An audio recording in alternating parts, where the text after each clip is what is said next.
Congratulations to Manchester United, the FA Cup winners for 2024. Marcus Rashford in tears today. I mean, Fraser, you're the Manchester United representative in this conversation. How much do you think this meant to him? A local boy, came through the youth system. He's come under some intense scrutiny, doesn't make the England squad, but he ends his season with a trophy in his hands. Yeah, that will be a massive weight off his shoulder. Come down here, like saying, lad from Manchester. He's received a lot of stick this season. He's been left out the England squad.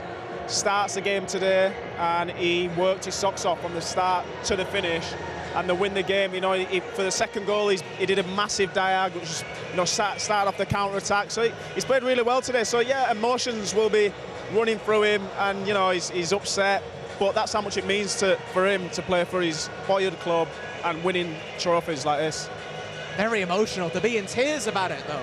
I mean, I was a bit surprised by that, if I'm honest. Yeah, absolutely, but that does show how much it means, exactly as Fraser said. It's, you know, it's all those emotions because of a lot of different reasons, like I say, being left out of the England squad, having a lot of criticism from sometimes his own fans, sometimes other people as well, so it was almost a man with a point to prove today, and he performed very well.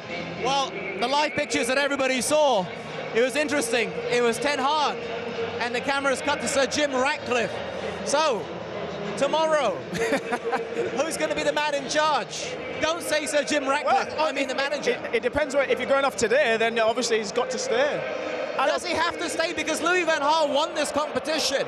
Louis van Gaal was sacked the next day. Yeah, but I think the club's in a different situation now. You know, we've got Radcliffe's in, a lot of change going on upstairs. There's going to be a lot of change around Old Trafford, so maybe too much change might be too much, you could argue. So maybe he will stay, but whatever, I don't think changing the manager will affect the results too much anyway. They've had a bad season, yes, but I think Erik can improve on this season, like he did the season before.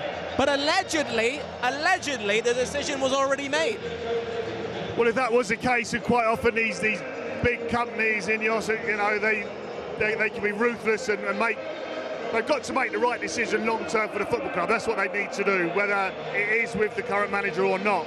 They've got to make the right decision, and if the decision's already been made, it's already been made. You know, we'll soon find out. But I mean, I think the club have openly said they were talking to Kieran McKenna's representatives. So you know, you don't really do that if the manager's in place and you're looking at keeping him. I mean, how does that make him feel? So it's a mucky situation. It needs to be resolved pretty soon, I think, for everyone's good. So you don't expect him to be there tomorrow? Is that what you're implying? Well, I don't think so, because like you said, Adam, I think the decision's already been made. That's the thing. So they won't go back on the decision that's been made. And if it was like people were hearing, they'll stick with it. Sticking to your assessment?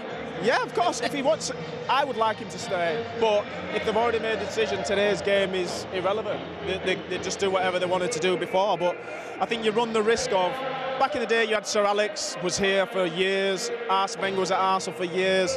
I think nowadays people are too quick to change the manager, and you run the risk of being super inconsistent with your coach, your manager. The message that he's giving to the players is changing every 1 or 2 years.